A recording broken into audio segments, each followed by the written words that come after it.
Boa noite, meus amigos. Olha, parabéns para vocês. Com essa chuvinha e esse friozinho, vocês estarem aqui, parabéns. Prioridades, né? Prioridades. Eu também quero agradecer a Débora pela prece que ela fez, inicial, que acalma todos nós, né? Principalmente o expositor.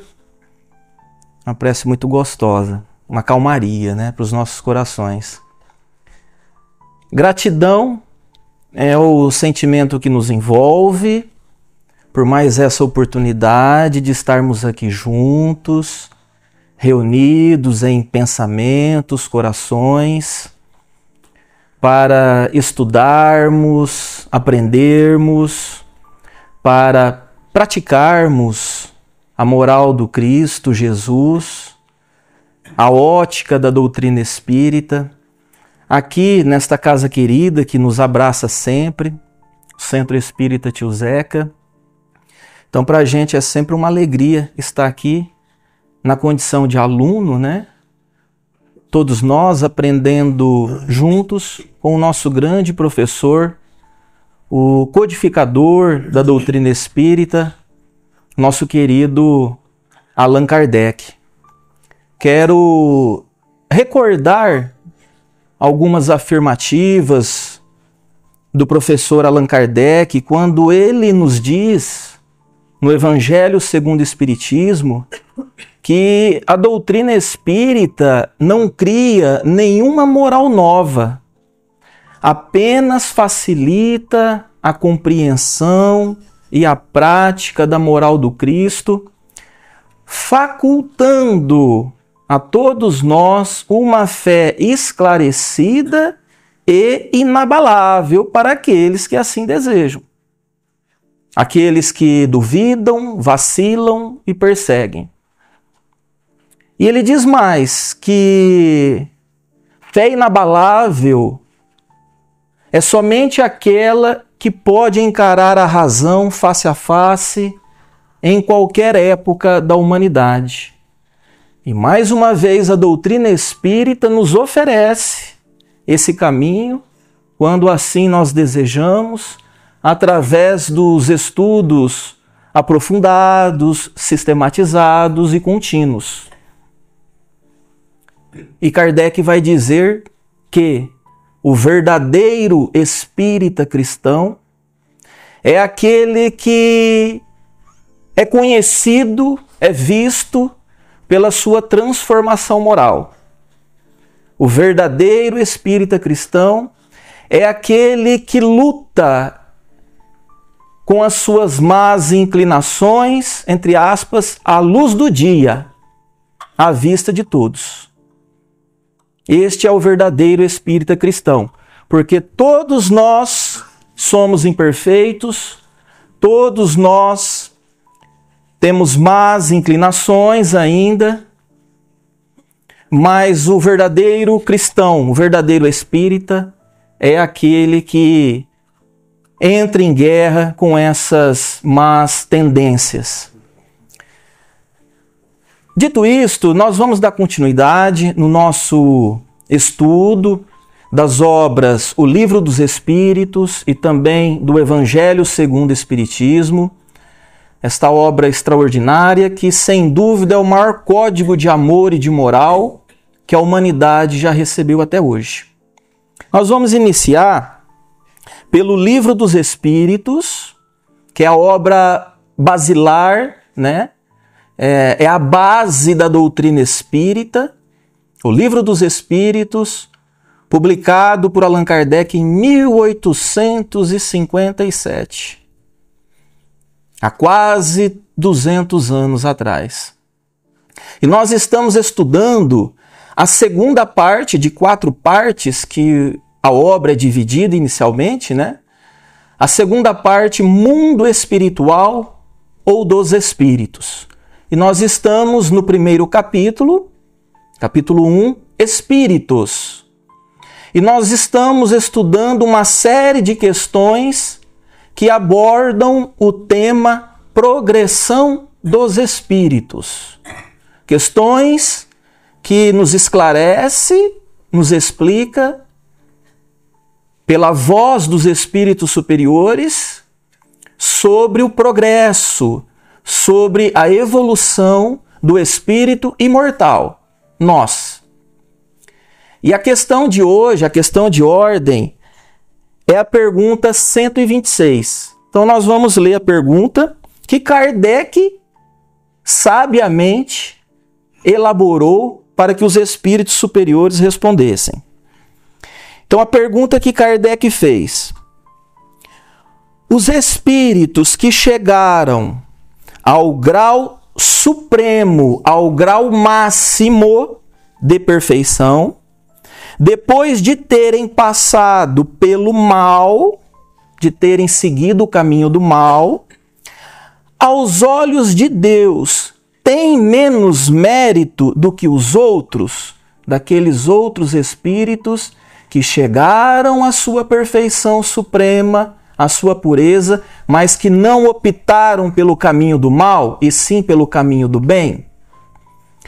Olha, antes de entregarmos a resposta, nós já estudamos nas questões anteriores, por exemplo, sobre o livre-arbítrio, que Deus cria os espíritos na simplicidade, ou seja, ainda não complexos, hoje nós somos, e na ignorância de conhecimento.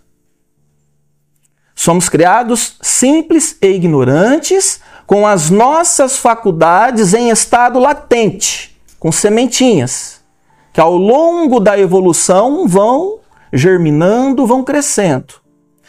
Deus cria o espírito simples e ignorante com aptidão para o bem e para o mal. Aptidão. E através do seu livre-arbítrio, da sua escolha, ele pode seguir o caminho do mal ou o caminho do bem. Mas, João Batista, no início, lá no comecinho, o espírito é ignorante. Como ele pode saber o que é o bem e o que é o mal? Foi respondido na questão 122. Já estudamos aqui. O espírito simples e ignorante, pelo seu livre-arbítrio, ele pode ceder às influências de terceiros, dos espíritos imperfeitos que querem fazê-lo sucumbi-lo. Ainda que esta faculdade, o livre-arbítrio, esteja no início da evolução, é livre-arbítrio. Ele pode aceitar ou negá-la.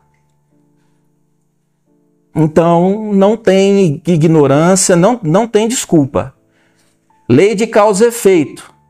Toda escolha que nós fazemos, lá na frente nós vamos colher.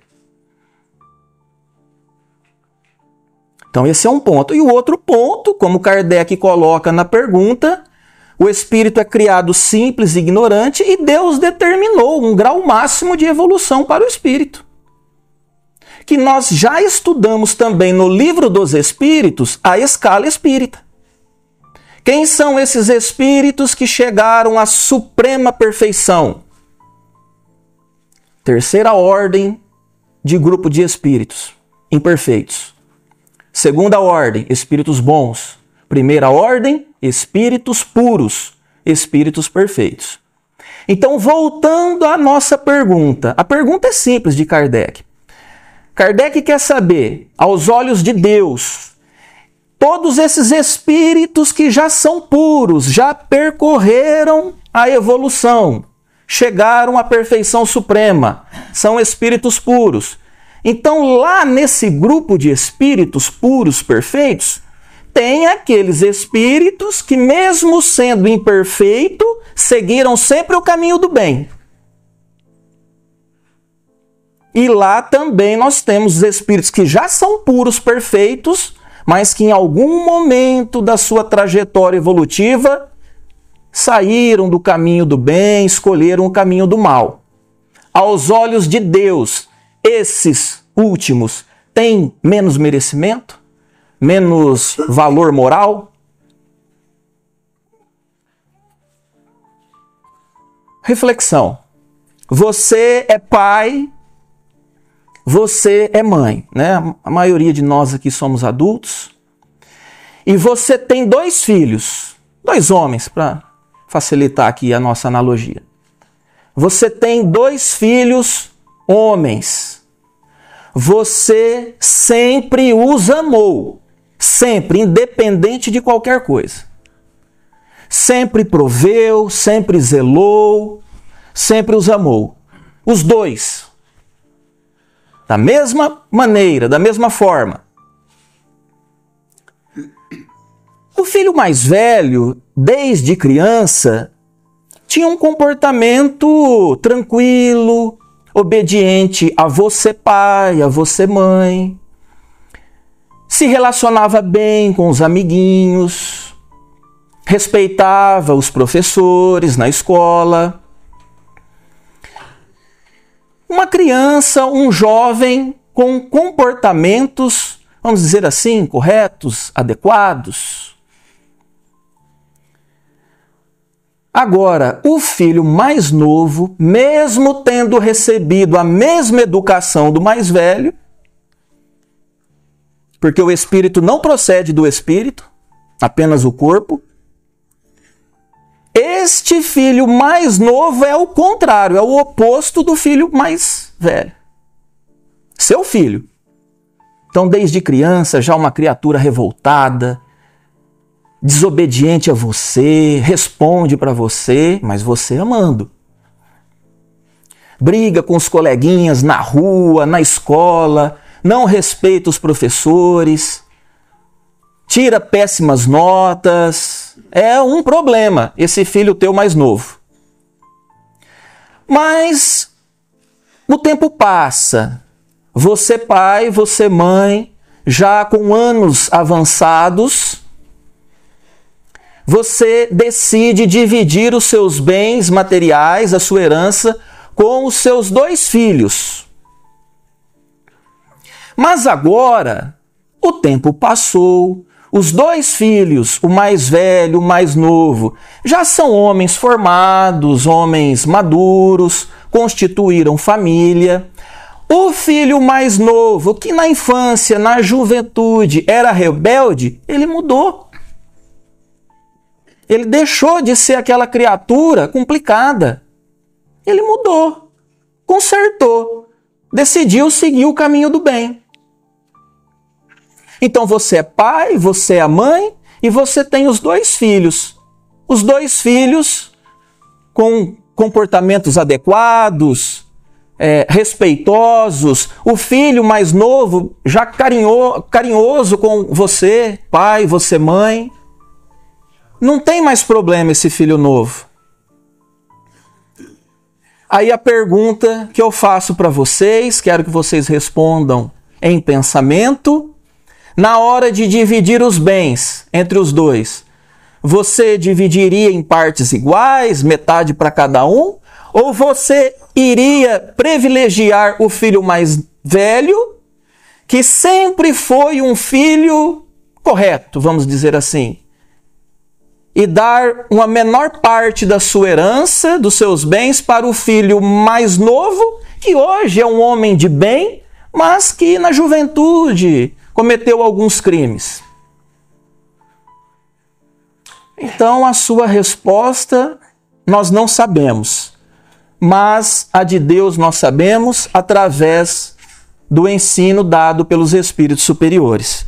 E eles disseram assim: Deus contempla os transviados, aqueles que em algum momento de sua evolução erraram,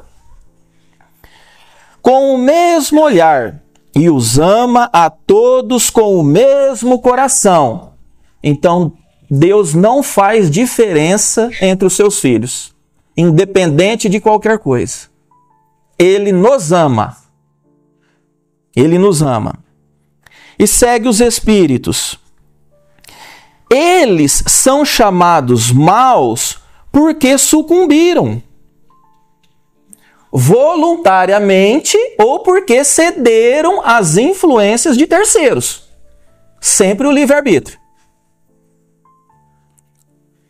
Antes, esses espíritos não eram mais que simples espíritos, porque Deus não cria espíritos maus. No início eles eram simples. Seguir o caminho do mal foi uma opção. Então o espírito, na sua criação, ele tem aptidão para o bem e para o mal, e ele segue o caminho que ele desejar. Meus amigos, então essa foi a nossa questão do Livro dos Espíritos. Então vamos passar para o nosso Evangelho segundo o Espiritismo. Nós estamos estudando o capítulo 3, Há muitas moradas na casa de meu Pai. E hoje nós vamos estudar um pouquinho, mais especificamente, o item diferentes categorias de mundos habitados. Então, eu quero ler para vocês, é curto, o texto evangélico, que é o texto que abre o capítulo 3 para nós, E é o texto que é estudado, é explicado, é analisado por Allan Kardec e os espíritos superiores. Então, como o nosso estudo é um estudo miudinho, sistemático, então acho importante a gente ler o texto, que é a base do nosso capítulo, E esse texto aqui, uma curiosidade, nós vamos encontrá-lo somente no Evangelho de João. João evangelista, irmão de Tiago, um dos dois Tiagos, apóstolos de Jesus, filhos de Zebedeu e Salomé, Os irmãos eram chamados carinhosamente por Jesus de Boanerges, que significa filhos do trovão, por conta do temperamento dos dois, altivos, zelosos, João e Tiago. Então esse texto está no capítulo 14, somente no Evangelho de João. E o texto diz assim, é uma fala do nosso Senhor Jesus Cristo. Não se turbe o vosso coração, credes em Deus, crede também em mim. Há muitas moradas na casa de meu Pai. Se assim não fosse, já eu vô-lo teria dito. Pois me vou para vos preparar o lugar. Depois que me tenha ido e que vos houver preparado o lugar, voltarei e vos retirarei para mim, a fim de que onde eu estiver, também vós estejais. Então esse é o nosso texto evangélico, que abre o nosso capítulo 3, Há muitas moradas na casa de meu Pai. Então eu continuo com uma explicação, um esclarecimento de Allan Kardec sobre a fala do nosso Senhor Jesus, no texto evangélico. Então Kardec vai dizer assim, a casa do Pai é o universo. Kardec explicando, a fala de Jesus. As diferentes moradas são os mundos que circulam no espaço infinito e oferecem aos espíritos que neles encarnam moradas correspondentes ao seu adiantamento. Pontinho final aqui no parágrafo. Então eu pensei numa reflexão, numa analogia singelas, para a gente fazermos aqui juntos. Então, o universo é a casa do Pai, as suas infinitas moradas são os infinitos mundos, habitados por seres inteligentes. Então vamos imaginar que o universo seja uma escola. Uma escola, tá, Ida? E nesta escola nós temos as salas de aula. Na minha época falava série, primeira série, primeiro ano, segundo ano, segunda série, Então vamos imaginar que a nossa escola, que é o universo, tem 5 classes. Cada classe dessa, da primeira à quinta, tem as suas particularidades, as suas condições específicas para os alunos que vão ingressar naquela classe. Então, o aluno que chega à escola, o iniciante, ele vai entrar na primeira classe da nossa escola, que seria o primeiro mundo, a primeira classe. Porque esta primeira classe tem os professores, dá todas as condições para atender a demanda, a necessidade daquele aluno iniciante na escola. Pois bem, então esse aluno ele vai ficar um período nessa classe, 1 ano, aqui no nosso exemplo, né, como é nas escolas. E durante esse ano ele vai passar por várias experiências na primeira classe, vai ter acesso a diversos conhecimentos. E no final do período, no final do ano, ele passará por uma prova, ele será avaliado. Se ele não for aprovado, não tem problema. Ele vai repetir, vai fazer novamente a primeira classe. Até aprender, até ser aprovado. Foi aprovado? Então esse aluno deixa a primeira classe e entra na segunda classe com novos professores, novos conhecimentos, novas experiências mais avançadas do que a primeira classe. Mais uma vez, ele fica um período de 1 ano, sendo avaliado, passando pelas experiências, e no final do ano ele vai fazer a prova final. De novo, repete, sempre repete. Se ele não for aprovado, ele vai fazer novamente a segunda série. Vai passar por todo o aprendizado novamente, todas as experiências. Se ele for aprovado, ele segue para a terceira classe, com novos conhecimentos, novas experiências. Eu acho que vocês já entenderam. Então ele chega à 5ª classe, a última classe da escola, ao último mundo de evolução, vamos dizer assim. Se ele for aprovado, o aluno, na 5ª classe, que é a última classe, ele recebe o seu diploma de aluno, ele recebe o seu diploma de espírito perfeito, de espírito puro. Passou por toda a escola, por todas as experiências, todos os conhecimentos, passou por todas as classes. Não precisa mais voltar à escola. Está com o seu diploma nas mãos. A vida do espírito imortal é mais ou menos isso. Nós vamos passando de mundo a mundo, sempre evoluindo, até um dia nos tornarmos espíritos puros, espíritos perfeitos, como foi falado na questão do Livro dos Espíritos. Então é uma analogia singela? É uma analogia singela, mas já dá para a gente ter uma noção de como é a vida, como é que é a vida do espírito imortal, a nossa vida. Aí continuando com Kardec. Do ensino dado pelos espíritos, resulta que as condições dos mundos são muito diferentes em relação ao grau de adiantamento ou de inferioridade de seus habitantes, as salas de aulas, as séries da escola.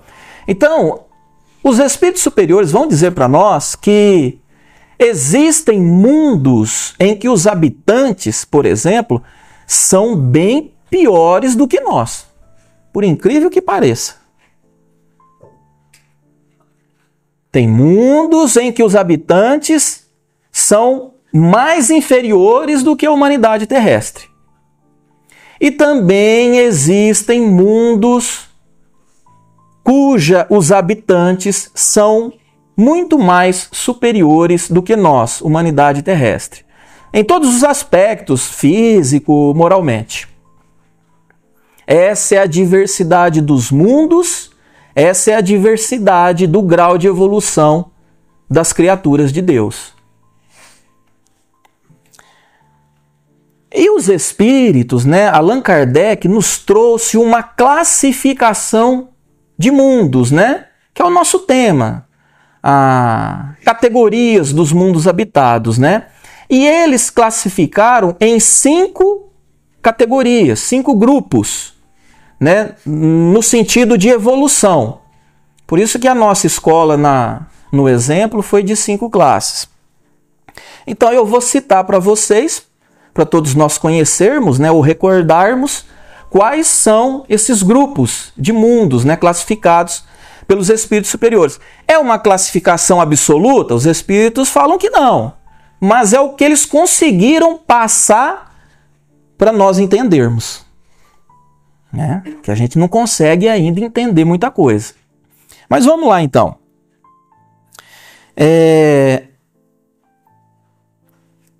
O primeiro grupo de mundos, do ponto de vista de evolução, são os mundos primitivos. Característica dos mundos primitivos: destinados às primeiras encarnações da alma humana. Então, no exemplo nosso da escola, os mundos primitivos é a primeira série, é o primeiro ano da escola. Acho interessante comentarmos também, né, quando Kardec traz para nós que nos mundos primitivos é realizado as primeiras encarnações da alma humana. Por quê? Porque o princípio, o ser inteligente, né, criado por Deus, antes de se tornar um espírito humano, uma alma humana, e encarnar na espécie humana, antes ele teve outras experiências pelo reino mineral, vegetal e animal. Livro dos Espíritos, segunda parte, último capítulo. Diversas questões falando sobre os três reinos. Do ponto de vista físico, material, porque do ponto de vista moral, tem um quarto reino, o reino hominal. Então, do ponto de vista moral, espiritual, nós pertencemos ao quarto reino. Do ponto de vista físico, material, reino animal.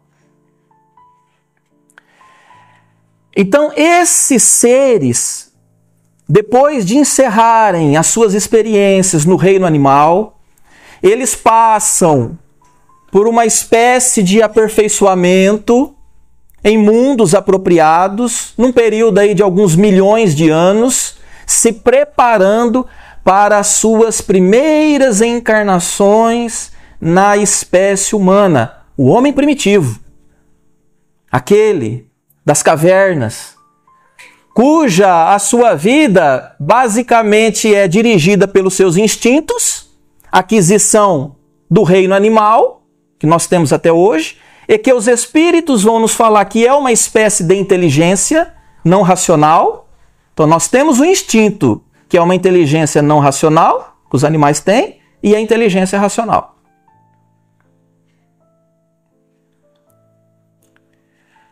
Então, nesse período, a vida do espírito humano nos mundos primitivos é praticamente comer, caçar para comer, para não morrer de fome. Se esconder dos predadores para não morrer. E reproduzir para manter a espécie. Essas são as experiências que todos nós aqui, nós não lembramos, obviamente, mas nós já passamos por essa fase. Então são os mundos primitivos, a primeira série da nossa escola. O segundo grupo de mundos, mundos de expiação e de provas. Característica, onde predomina o mal. Predomina o mal está em toda parte. Tem o bem? Muito tímido, muito tímido. O mal predomina. O planeta Terra, olha só o nosso planeta e os seus habitantes, obviamente, né? O planeta Terra pertence a esta categoria. Por esta razão, estamos expostos a tantas misérias. Olha só, gente, na nossa escola de 5 séries, nós estamos na segunda. Saímos da primeira e estamos na segunda série. Tem mais 3 pela frente ainda. Mais 3. Predominância do mal. Características da humanidade terrestre: egoísmo, orgulho, vaidade, inveja, ciúmes. Sinto informá-los, essa é a nossa condição. Mundos de expiação e de provas. Terceiro grupo de mundos, terceira categoria, mundos de regeneração. Característica dos mundos de regeneração, nos quais as almas que ainda têm que expiar aurem novas forças, repousando das fadigas da luta. Gente, o mundo de regeneração, né, e seus habitantes, é um mundo de expiação e provas melhorzinho. Melhorzinho, Nivarci. Que tem gente achando que o mundo de regeneração vai ser festa, felicidade, vitória. Mundo de regeneração é um pouquinho melhor do que o mundo que nós vivemos. Aqui é uma prova, é uma expiação atrás da outra, não dá nem tempo de respirar. No mundo de regeneração, nós vamos ter um tempinho a mais, deitar numa rede, fazer uma reflexão, aguardar um tempinho mais, para depois começar de novo. Expiação e prova. Expiação e prova. E tem muita espírita achando que já está com o ingresso comprado já, né? Para ir para o mundo de regeneração, né? Gente, tem que ser aprovado na segunda série. Senão não entra no mundo de regeneração. Como tudo no universo está em evolução, os mundos também. Nós sabemos, né? É sabido que o planeta Terra já está em transição e em breve será um mundo de regeneração habitado por espíritos que estão comprometidos com a sua regeneração. Se nós não formos aprovados, nós vamos ser convidados, né, educadamente, a nos retirarmos do planeta Terra e procurar um outro mundo no universo infinito na condição de expiação e prova. Quarta categoria. Mundos felizes, onde o bem sobrepuja o mal. Gente, na quarta categoria ainda tem o mal. Nós estamos na segunda. Mas na minha opinião, na minha ignorância, eu acho que aqui na quarta categoria o negócio já começa a ficar bom. Porque a maioria das pessoas são boas, estão preocupadas em fazer o bem, fazer caridade, ajudar. Eu acho que aqui a coisa já começa a ficar um pouco melhor para nós já. Né? Vivermos com mais felicidade, fraternidade, compreensão. Quarta categoria, mundos felizes. Então, de vez em quando, nós vamos ter notícia de alguma maldade, de vez em quando vamos ouvir que, olha, roubaram os aposentados. De vez em quando nós vamos falar, fulano é corrupto. Nesses mundos, raramente nós vamos encontrar corintiano, viu, Carlinhos? A maioria é São Paulino e tem alguns palmeirenses. Mundos felizes, mundos felizes. Só porque eu sei que é São Paulo. Fica quieto. Não atrapalha minha exposição, não. Gente, a última categoria. Aí sim, é a quinta série da nossa escola. Mundos celestes ou divinos. Característica: morada dos espíritos depurados. De quem? Dos espíritos perfeitos, dos espíritos puros que nós falamos no início da nossa exposição. No qual reina exclusivamente o bem. O bem. Então, não tem ninguém com ciúme nesses mundos, com inveja, com orgulho, com vaidade. Isso não existe nos mundos celestes. Aqui é a morada dos espíritos da primeira ordem, os espíritos puros, os espíritos perfeitos. Nosso exemplo maior, nosso Senhor Jesus Cristo.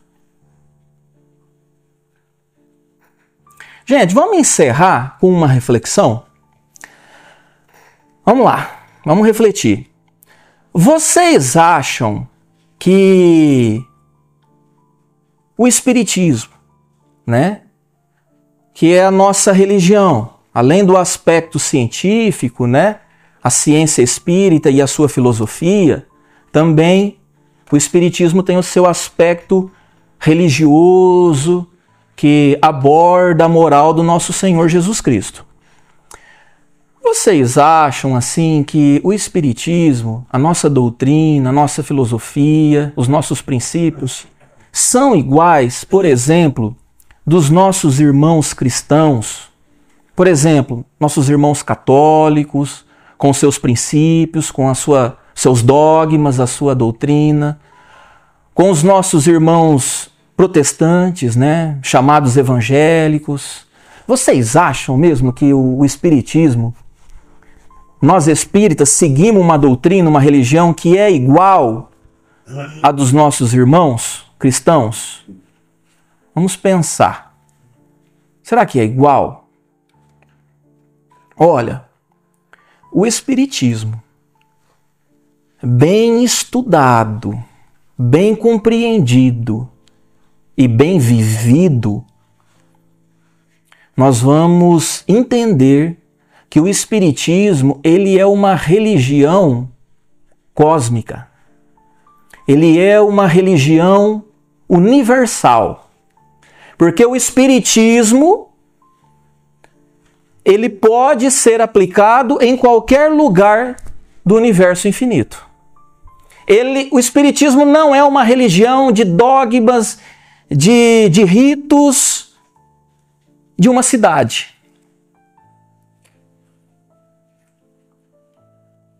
O Espiritismo vai além. Ele é uma doutrina, ele é uma filosofia das galáxias, universal. Então, me parece não ser igual ao que os nossos irmãos cristãos pregam. E eu vou provar para vocês. Vamos imaginar que todos nós aqui estamos na nossa querida cidade de Lourdes, aqui do ladinho, aqui na terra do tio Jorge, da Ida, do Lázaro, dos demais amigos. Todos nós estamos em Lourdes. E uma nave espacial, uma nave extraterrestre pousa no centro de Lourdes. E todo mundo curioso vai para lá. Nós espíritas, os evangélicos, os católicos. E a portinha da nave espacial abre, né, Varci? E desce uma meia dúzia lá de cabeçudinho verde. De seres extraterrestres. Um dia isso vai acontecer. Entre aspas, à luz do dia. Aos olhos de todos. Perguntamos, como é que os nossos irmãos evangélicos, os nossos irmãos católicos vão recepcionar esses extraterrestres? Nós espíritas, com o conhecimento que nós temos, e não podemos alegar ignorância, nós não teremos esse problema. Então nós vamos estar lá, a dona Leda vai se aproximar dos nossos irmãos de outras galáxias, de outros planetas. A dona Leda vai abrir o Evangelho segundo o Espiritismo, no 3º capítulo. Há muitas moradas na casa do meu Pai, a pluralidade dos mundos habitados. Então a dona Leda vai dizer assim aos nossos irmãos extraterrestres: olha, meu Pai é seu Pai. Existem vidas pelo universo infinito. Então você, meu irmão, seja bem-vindo. Nossa, você estava tão longe, né? Demorou tanto para chegar aqui. É ou não é, gente? Então nós não vamos ter esse problema, né? Nós sabemos, né? Está aqui, nós estamos estudando o capítulo que nos fala sobre isso. Agora, mais uma reflexão. Será que nós estamos preparados para receber a visita desses extraterrestres? Por que eles ainda não apareceram, entre aspas, à luz do dia para nós? Eles estão vindo aí, fazendo experiência, usando o planeta Terra, nós. Por quê? Por esse exemplo que eu citei, das outras religiões, dos dogmas, das doutrinas, ainda super atrasadas. Será que nós, tendo conhecimento, nós estamos preparados para relacionarmos com seres mais inteligentes do que nós, que chegam aqui? Nós estamos preparados? Porque a reflexão que eu quero fazer é o seguinte: como nós relacionamos com os nossos vizinhos? Com caridade, com carinho? Com os nossos parentes, os nossos familiares? É uma troca de amor? Então, gente, se nós ainda não amamos o nosso próximo que está do nosso lado, o que esses seres inteligentes vão vir fazer aqui com nós? Nós vamos pegar e vamos matar eles. Então eu fico pensando assim, alguém de nós se ocupa o nosso tempo conversando com uma formiga, esperando que ela vai responder? Olha, talvez seja por isso que eles não vieram aqui tentar conversar com a gente. Porque talvez nós sejamos formigas ainda para eles. Esse poema se chama Evolução. Evolução dos espíritos, evolução dos mundos. Foi ditado pelo espírito Augusto dos Anjos, paraibano, poeta, psicografia do nosso querido médium Chico Xavier, do belo livro Parnaso de Além Túmulo. Evolução. Então diz Augusto dos Anjos: se devassássemos os labirintos dos eternos princípios embrionários, a cadeia de impulsos e de instintos, rudimentos dos seres planetários. Tudo o que a poeira cósmica elabora, em sua atividade interminável, o anseio da vida, a onda sonora, que percorrem o espaço imensurável. Veríamos o envolver dos elementos, das origens às súbitas asceses, transformando-se em luz, em sentimentos, no assombroso prodígio das esteses. No profundo silêncio dos inermes, inferiores e rudimentares, nos rochedos, nas plantas e nos vermes, a mesma luz dos corpos estelares. É que, dos invisíveis microcosmos ao monólito enorme das idades, tudo é clarão da evolução do cosmos, imensidade nas imensidades. Nós já fomos os germes doutras eras, enjaulados no cárcere das lutas. Viemos do princípio das moneras, buscando as perfeições absolutas. Muito obrigado pela atenção de vocês, muita paz a todos.